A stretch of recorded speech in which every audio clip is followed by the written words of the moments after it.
Dalam video ini mari kita bedah formasi Erik ten Hag. Formasi Ten Hag yang kita bedah ini menggunakan pola 4-2-3-1. Dengan 2 gelandang bertahan dan 1 playmaker di area tengah. 2 gelandang bertahan tersebut bisa diubah menjadi 1 gelandang bertahan dan 1 gelandang box to box. Mari kita lihat tipikal gaya bermain dalam formasi ini. Gaya menyerang dengan permainan penguasaan bola. Pembangun serangan menggunakan umpan pendek. Area menyerang melebar. Pemosisian pemain fleksibel. Gaya bertahan dengan tekanan lini depan. Kemudian susunan pemain yang saya pilih yaitu pemain legend kuning. Dengan kecocokan tiap pemainnya sebesar 100%.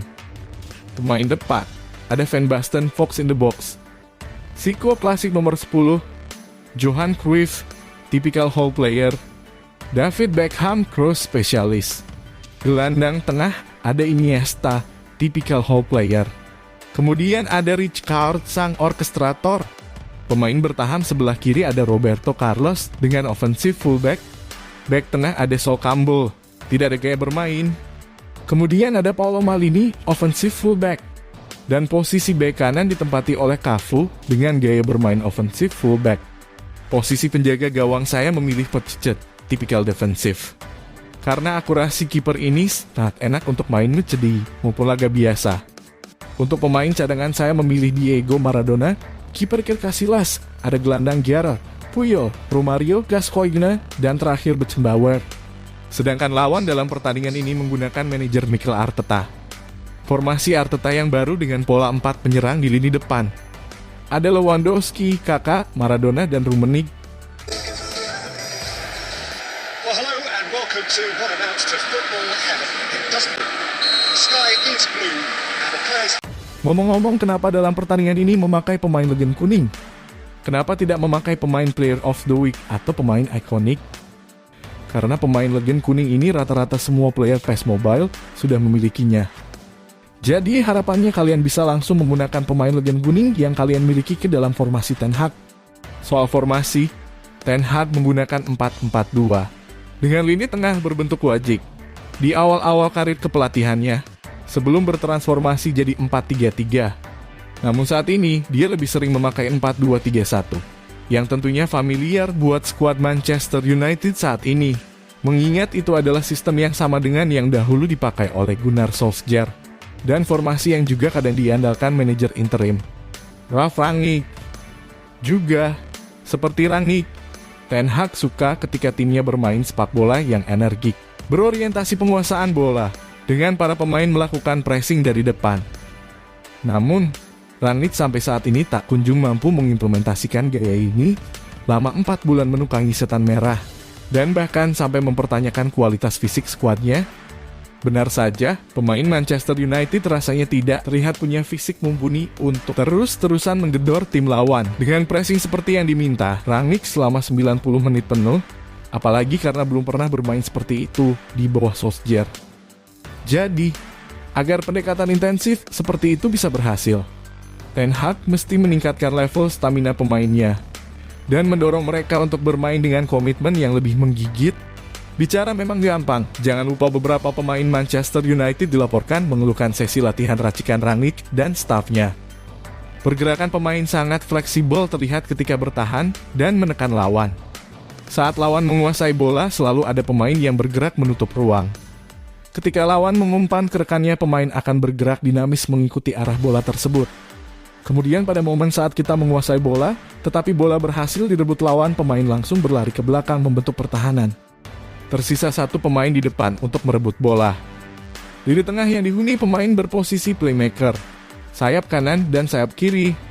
Dituntut untuk memiliki stamina yang ekstra, karena ketika melakukan counter attack atau serangan balik, 3 pemain tersebut langsung berlari ke depan sesuai posisinya. Dan ketika bola berhasil direbut lawan, 3 pemain tersebut langsung lari ke belakang berdiri sejajar dengan 2 gelandang tengah, membentuk formasi 5 pemain sejajar di tengah, untuk menutup ruang aliran bola dari lawannya. Maradona. Oh, well intercepted, really alert to the danger. Cafu gets away from his opponent. He's made sure that won't get through. And it's half time here.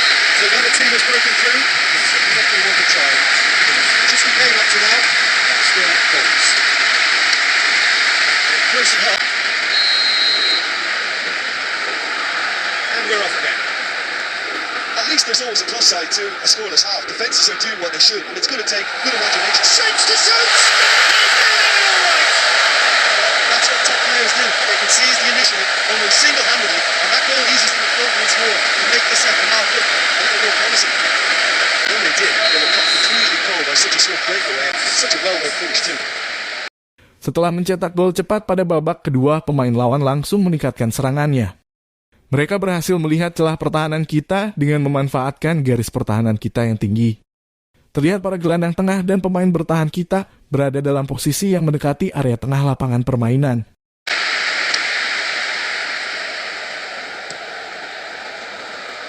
And it's Van Basten. Tries to stroke it through. Shot goal! Umpan lambung saat memulai membangun serangan dalam formasi Ten Hag ini sepertinya kurang cocok. Beberapa kali umpan yang dikirimkan oleh penjaga gawang gagal diterima dengan baik oleh pemain depan kita.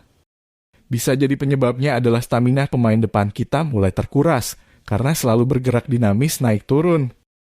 Umpan pendek dan umpan terobosan sangat efektif untuk memulai membangun serangan. Zico. Van Basten. Going for goal! Big relief, it just needed...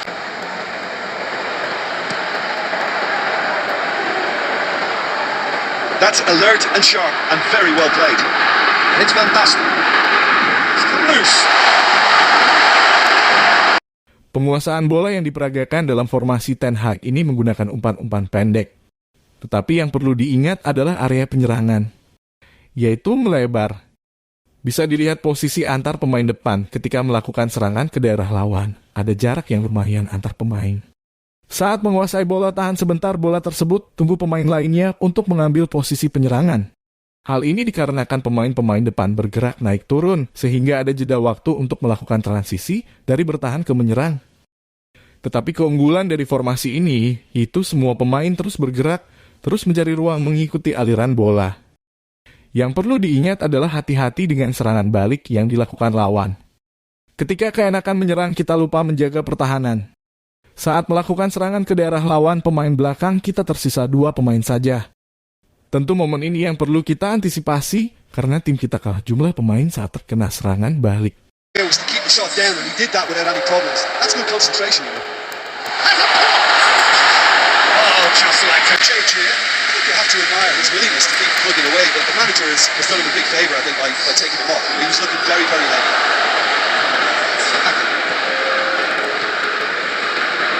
Well, both sides might have to settle for a draw here, although there's still a chance for one last fling. Hits one! Potential goal of the season contender, if only. He's the one player you want on the ball running the defences, and that's precisely why. So that's it. Sekian review manajer Erik Ten Hag dengan formasi 4-2-3-1. Semoga dapat menginspirasi kalian dalam membuat susunan tim dan meraih kemenangan dengan formasi Erik Ten Hag. Salam ahlinya PES.